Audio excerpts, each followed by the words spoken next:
We made it. Week 1's here. We did it.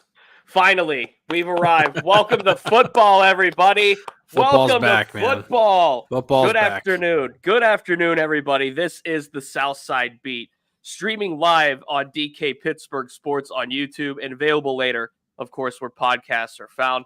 My name is Corey Crisan. Next to me is Chris Halicke. Today is Tuesday, September 5th, 2023. Live every day, Monday through Friday at 3 p.m. Eastern, just before the Ramon Foster show. We're on time at every day, and Ramon will be at 4 o'clock. And yes, Swan 269. We are on time every day. Every day. It's week 1. We did it. No more preseason. No more football in shorts. No more fake stuff. No more, here's what could be. We're going to talk about what is. And what is right now is Steelers 49ers. We've made it. Yes. You know football's back whenever Mike Tomlin steps to the podium for the first time and says good afternoon. And it's actually in the afternoon. That's when football's really, really back. Because, sometimes you get the good afternoon from Mike Tomlin whenever it's 11 o'clock in the morning and he's at a podium at St. Vincent College instead of the one on the south side. But, we're here. It feels like a normal week now. Honestly, it just does. You were there today on the south side, there for Tomlin's press conference, and it was the typical Tomlin press conference. He has his very long preamble where he talks about the state of the team and he talks about the upcoming opponent. Overall first impressions of what came from that for you. I think Mike Tomlin is shifting that demeanor, so to speak, from Steelers versus Steelers, as he would call it, into real football, into stadium football, into a environment that the Steelers are now going to get into for the first time in 2023. And that is facing a real live opponent, 53-man versus 53-man for the first time this season. Yep. And you could tell just by how Mike Tomlin talked about the 49ers. You mentioned it, Chris, and it's not just from the standpoint of being a reporter and being on the south side, if you will, for the beat. It is more about the tone and how Mike Tomlin is approaching the next game and how Mike Tomlin is approaching how his team is looking and how his team is practicing and preparing going into the next game. Yeah. It was more of the typical, here's where we're at. Here's where we feel we are. Here's what we think of the 49ers offense. Here's what we think of the 49ers defense. And between now and Friday, Chris, we have 4 days to dissect everything that Tomlin said and everything about the game and everything about the 49ers and what's going on. But one thing we do know as of right now is that the 49ers have a really strong roster. And this is a really strong season opener for the Steelers. We'll get to the Nick Bosa stuff here, not only today, but I'm sure we'll talk about it ad nauseum throughout the entire week. But Brent Haynes makes a really good point here. He said, I don't think we could have had a better test for our team than what we have this week. That was his message. And I mean, to be fair, Mike Tomlin makes every single opponent sound like they're going to win the Super Bowl next week. He always breaks down the upcoming opponent and louds all kinds of praise for them. But this team is different. This is a very, very, very deep roster. Whenever there's the possibility of a player such as Nick Bosa possibly not playing, and you're still talking about all of the other players they have on defense, plus how dangerous the offense can be, it's going to be a formidable test for the Steelers team, for sure. There's no question about that. And Swan 269 brings it up. We'll just go ahead and get into it now, man. What are the odds Bosa plays Sunday? And if he does, will he be limited? And I'll kick it to you, but I definitely want to bring up a point on this because this kind of hits home for the Steelers a little bit. It does. Now, the NFL Network reported recently that it was going to take some kind of a breakthrough for Nick Bosa and the 49ers to get him on the field. For those that are just catching up, Nick Bosa, reigning Defensive Player of the Year, there's a contract dispute essentially going on right now between Bosa and the 49ers. Bosa is in the final year of his rookie deal and wants to be paid like the reigning Defensive Player of the Year. Who couldn't blame him? So there's an impasse, as you might be able to imagine. Now, Mike Tomlin did address that today on Tuesday. He said, yes, we are preparing for Nick Bosa. We are preparing like he is going to be on the field. As and they should. Of course, they're going to, right? As they should. And he made a very good point to follow that up. He related it to what was going on with TJ Watt a couple of years ago when TJ Watt was undergoing contract negotiations and was saying, hey, I want to get paid more. I feel like I should deserve this. And he did. And he got paid more. He did. And he showed up, as Mike Tomlin says, on the 11th hour, signed the dotted line, and then got back to being TJ Watt. I think, and I think people remember that game as the Josh Allen game, even though Josh Allen wasn't the one he was the victim there. But TJ Watt made himself very, very well known. And yeah, that was that performance, I think, was just everything that Steelers fans needed to see. That, like, listen, yes, money, like, obviously, like, the contract means something for sure, but he's not holding, like, it's not like, oh, I just only care about my money. TJ was like, no, I'm going to get back to being myself and even try to get even better. And that's exactly what he did. And Nick Bosa, as rightfully so as Mike Tomlin did, put Nick Bosa in that same category as TJ Watt. Now, we can argue about who's better, TJ or Bosa, but either way, they're both elite edge rushers. They're both very, very good. Two of the very best at what they do. And if Bosa doesn't play, obviously that's a big blow. They're 5-10, I think, in the last 3 or 4 years without Bosa. I can't remember the exact number of years. I'll go back and look at it. Either way, they struggle whenever he's not on the field. Very similar to what the Steelers have with TJ Watt. When TJ Watt's not on the field, they struggle. When he's on the field, they win. It's that simple. So he's an impact player. There's no doubt about it. Even with this awesome roster that they have, it's still a really, really big impact player. And it's a huge loss because then you look at anything else they have at edge rusher. It's not nearly as formidable as it is whenever Bosa's out there. I'll say this. The 49ers, for my money, have the best roster in the NFL 2 through 53, with the exception of the quarterback. Brock Purdy had a good year last year. There's no doubt about it, but he's still Brock Purdy at the end of the day. To me, though, this roster, just on paper, 2 through 53, is the best roster in the NFL. That includes Nick Bosa. And if Nick Bosa is not on the field Sunday, that is a massive, all caps deal for the San Francisco 49ers and for the Pittsburgh Steelers. Real quick, Randy asks, is Larry Ogunjobi ready for game time? Mike Tomlin was asked about injuries today, and he did not express any concern for any kind of lingering injuries that are coming out of training camp, out of preseason, etc. So that includes Larry Ogunjobi. So the expectation as of right now, and of course we'll have an injury report this week. We'll see officially what he'll be listed as, and we'll see with practice participation and anything that could get confirmed. But we'll see about Larry Ogunjobi. Crystal here says she hopes Nick Bosa plays and would like to see Dan Moore's worth. And Crystal, I'm glad you brought that up because Mike Tomlin also was asked about that left tackle position. And Dan Moore Jr. will start at left tackle on Sunday. And he beats Broderick Jones, the first-round pick, the guy the Steelers traded up for in the draft to select. And Mike Tomlin said, hey, we liked what we saw out of Broderick, but we liked the development from Dan Moore, and we like the strides that Dan Moore has taken. And Chris, for me, in talking about this left tackle battle, I think Dan Moore had about as good of a preseason as you could have asked from him. It was really encouraging to see. And if it took something like drafting a first round caliber tackle to push Dan Moore to that next level, then so be it. Because then, you have 3 tackles that are all worthy of starting. That's a great problem to have. And to kind of put it into another light when Crystal brings that up about wanting to see if Dan Moore, if Bosa can test Dan Moore. Remember, Bosa can rush from both sides. He's not TJ Watt, who's just fixed on one side. He does rush from both sides. So Chukwuekorfor will also get tested as well if Bosa's out there.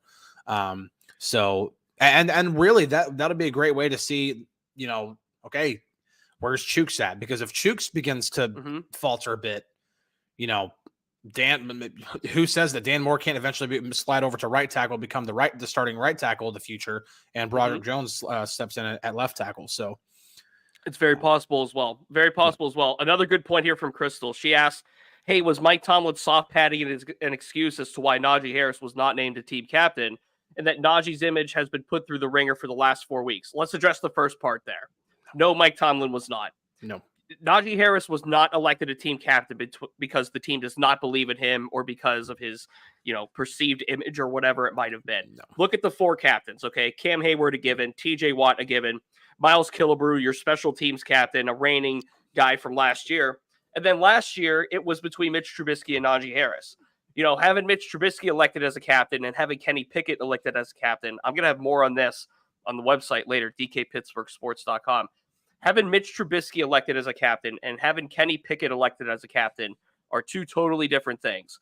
I don't want to underscore that Naji was not elected as a team captain, but I also don't see that as a major deal, just simply for the fact that really you really only need one offensive captain, and it being your quarterback doesn't really elicit the need to have 2. Yeah.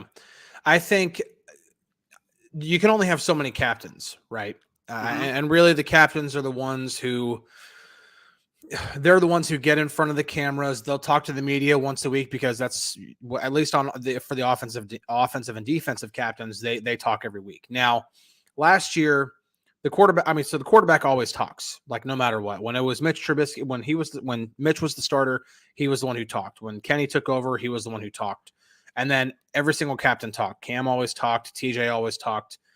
Naji always talked. Now, you've been in the locker room. Mm-hmm. You've been in those Naji scrums. Naji isn't necessarily in his comfort zone whenever he's in those media scrums. It's not because he can't stand all of us. It's not because it's not his forte. It's nothing against him.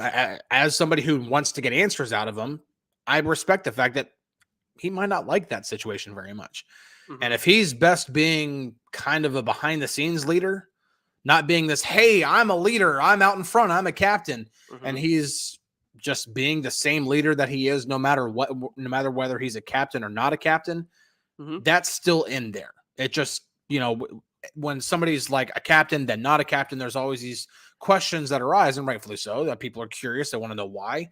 It's not anything that's like, oh, all of a sudden he's not as in favor with Mike Tomlin or the coaching staff or the players or anything like that. It's just Kenny has grown that much as a player and as a leader. Yep. And that is a complete reflection. As Tomlin pointed out, it really is a complete reflection on how much this team trusts in Kenny to be the leader on offense.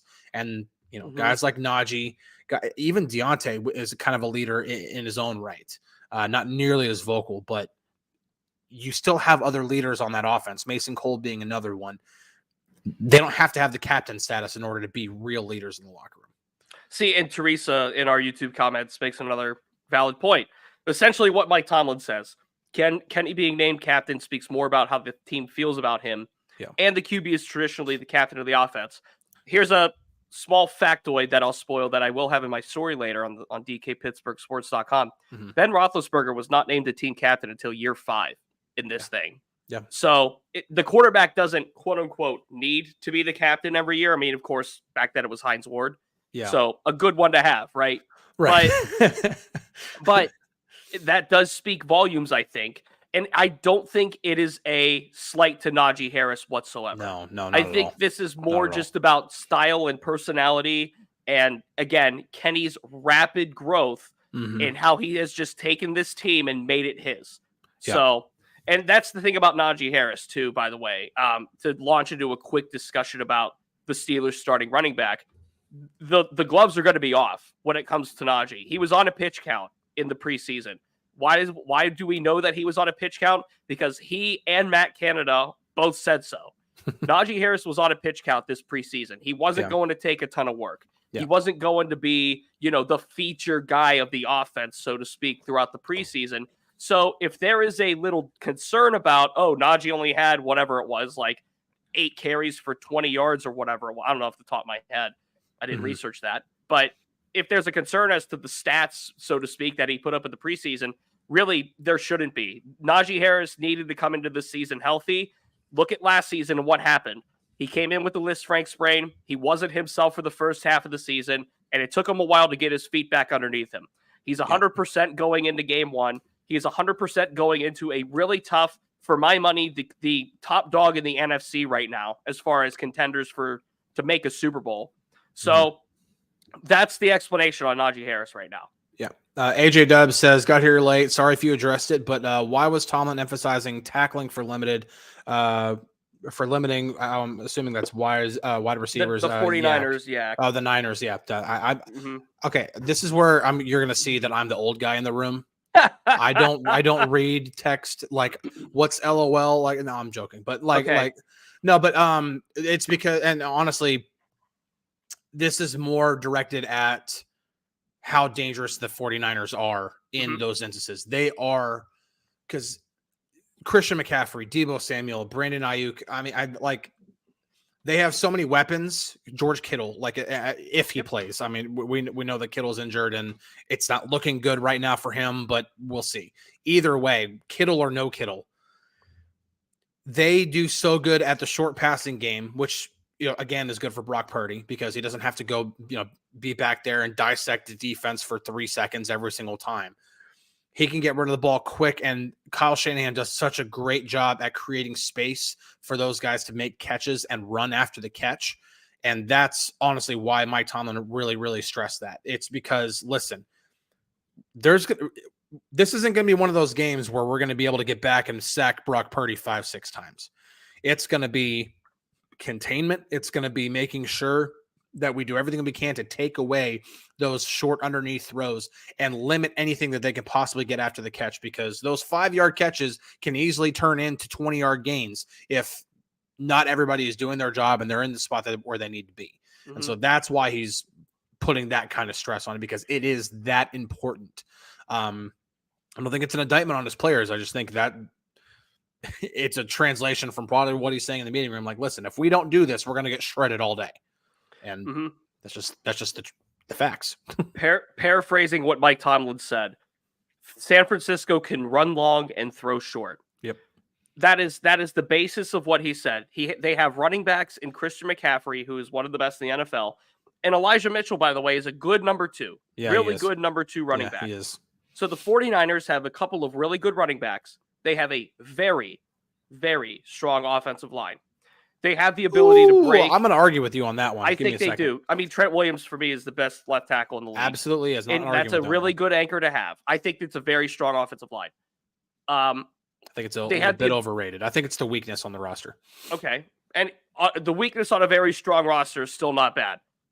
It's still not bad. I think it's a very strong roster altogether. So you have a very unproven guy at right tackle, and Colton McKivitz. And I'm actually going to, spoiler alert, whenever we do game preview, this is going to be one of my matchups to watch, is TJ Watt versus Colton McKivitz. He's unproven, and he's going up against a very healthy, very chip on his shoulder, I'm still the defensive player of the year, TJ Watt. It could get ugly. That'll be the guy. That'll be the guy to break through. I think that'll be the guy to break through. But I think there's some good Trent Williams, and then I think there's some good pieces. The interior of the line combined have 1 year starting experience, and they're going to be going up against Cam Hayward, who's also healthy, who's also going to have TJ Watt flanking him on one side, Alex Highsmith on another side. Listen, Alex Highsmith is going to be pretty much at a one-on-one with Trent Williams like all day. So if Highsmith gets anything done, like, awesome. Like, dude, you just did, and he gets one sack. Like, you got a sack on the best left tackle in the game. Like, awesome job. But that interior of the line is, I think, a bit vulnerable because Cam Hayward's still playing at a high level. If Larry Ogunjobi is healthy, if Keanu Benton comes in and starts looking like that bull rush guy that can just come in and be slapping hands all over the place and get in, get after the quarterback, create some havoc up the middle. It's possible. I'm just saying, if there's anywhere where the Steelers can make this team vulnerable, it's there. I mean, the Steelers have more depth on their defensive line in their pass rush than what San Francisco might be able to account for. I'm with you on that. Yeah. And I think TJ Watt has the potential to have a really big day on Sunday. I don't want to undermine that as well. Yeah. But I also do think that when you have a guy like Christian McCaffrey who can do so many things, and a guy like Elijah Mitchell behind him who can do so many things, and have Deebo Samuel who could do so many things, and have George Kittle who can get down the field. Like, I think the 49ers have just so many ways to hurt you. Yes. That's what Mike Tomlin was getting at. They can run long, 100%. and they can throw short. And that's why the good tackling is a thing that he emphasized. The Steelers are going to have to wrap players up quickly. They're going to have to limit yards after the catch. They're going to have to limit yards after contact for Christian McCaffrey, for Elijah Mitchell, probably for Deebo as well, who's going to take more than likely a couple of runs. Christopher asks, how much of an impact will a revamped inside linebackers group have on this game? I think they're going to have a huge influence.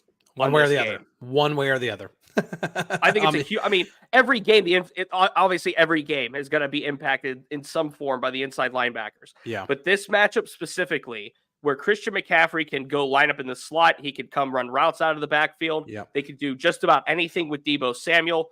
It's going to have to come down to Cole Holcomb, Landon Roberts, Quan Alexander to really be on there, as Mike Tomlin would say, P's and Q's.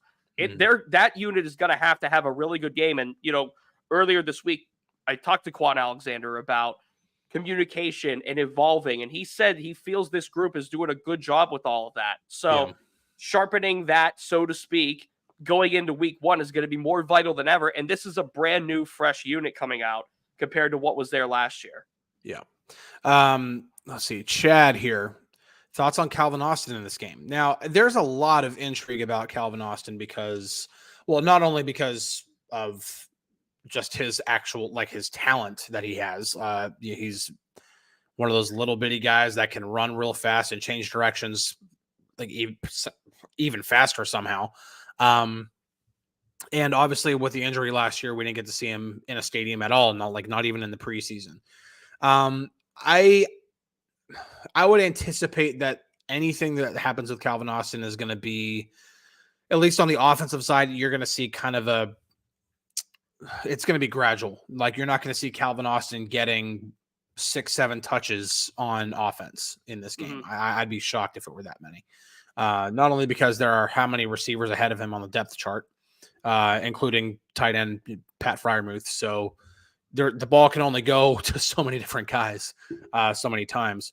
But if you're going to see Calvin Austin make any impact, it's going to be in special teams. It's going to be in the return game. Absolutely looked great in the preseason.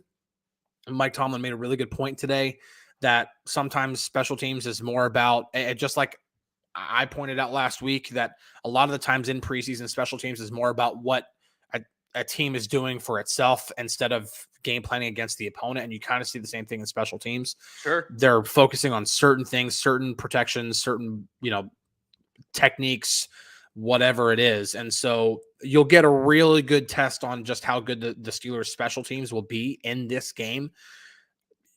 Week one is always a much, much better barometer for what a team is going to look like in a season than the preseason is. And actually last week, like, to kind of go off on a little rabbit trail for like 30 seconds. Sure. Week one last year was a really, really good representation of what the Steelers ended up being for that year, or for the entire season.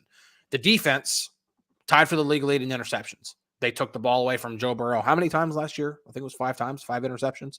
I think so. So, I mean, it was that kind of a day for the defense. They gave up some really big plays. That was a trend throughout the entire year. On offense, they struggled badly. But there were a few really good plays every now and then. There was a trick play to Pat Freiermuth that went down the field. Deontay Johnson made a sensational one-handed catch on the sideline. It was a pretty good barometer for what the season was going to look like. They were going to be a bit up and down, as that game was. That game was all Steelers, then it was all Bengals, then overtime was back and forth, and Steelers ended up getting out on top somehow. Last year, Steelers sucked in the first half of the season. They were great in the second half of the season and barely get on top at the end of the season in terms of finishing above 500. So there we go. We've got about 5 minutes before we wrap up. Coming up in 35 minutes is the Ramon Foster Show with DK and Ramon Foster, of course, your first Ramon Foster show of week 1. Yes. We were off for the holidays. I think we both needed it, a little reset, Yeah. go have a couple of pops, if you will. So I think Yeah. we both needed that. Chris, a final thought before we exit here on a Tuesday, the first Tomlin Tuesday of the season. And of course, this week we will break so much more down regarding this game. Oh, Swan, that's just mean. Who's Ramon Foster? You'll find out in about 30 minutes. Just kidding. It's awesome. You'll find out in about 35 minutes. Chris, a final thought from you today. Final thought. I honestly would rather see the Steelers face the 49ers at full strength. Mm-hmm. I want a really, really good test in week 1 because preseason can get everybody really excited, especially when this preseason went as good as it did. Mm-hmm. The 49ers, whether they have Nick Bosa or not, whether they have George Kittle or not, are going to provide a really, really great test for this team. I'd rather see them have to face an elite player like Nick Bosa because guess what? They still have to face Myles Garrett 2 times a year. They still have to face Joe Burrow and a really high-powered Cincinnati offense twice a year. I want to see how they do against one of the very best in the NFL. I don't want to see a light version of it. Now, granted, if Bosa doesn't play and if Kittle doesn't play and the Steelers manage a 2-point victory, great. They're 1-0 instead of 0-1. That's just one extra win that people might not have been counting on. And the difference between 11 and 10 wins in this AFC is going to be huge. Mm-hmm. But if you really want to see how the Steelers team is going to be this year, if you really want to see where they are right now, have this 49ers team play at as full strength as can possibly be. My final thought was somewhat stolen from Steeler Nation for Life. Are we going to talk about Zach Gentry going to the Bengals? Practice squad, albeit, but that first matchup coming up in week 12 against Cincinnati. So there's quite a while between now and the potential for the Steelers to see Zach Gentry. Crystal, thank you for the $2 donation. Thank you very much, Crystal. We greatly appreciate that. Please like and subscribe. We really appreciate that. It goes a very long way. If you missed any or all of this episode, these episodes will be done on podcast form as well. So Apple, Google Play, Spotify, wherever you get podcasts, those will be available for playback later on. So it's only Tuesday. We have a few days until, we get to Friday where we could discuss this game. We could discuss the Steelers so we can approach San Francisco, but this is the start of it. The ball is now rolling. We're done with the fake football. We are done with football in shorts. We're getting into real live game action, and it's going to be a lot of fun. 3 more days to talk about this, man. That's by my count. That's about 90 minutes worth of time. And that's going to be a lot of fun, man. I'm excited about this week. We also have a lot of great content coming on DKPittsburghSports.com, not only from myself and Corey, but from Dejan Kovacevic as well. And we already have Matt Williamson's War Room up there. Like it's going to be a week loaded with information, loaded with talk. And plus we're going to have everything going on with Nick Bosa and George Kittle and the rest of the 49ers injury stuff in our Steelers feed on there as well. So you get to keep up to date on that as well. So we're going to have all that stuff. So excited, man. So excited for the season. So excited for football to be back.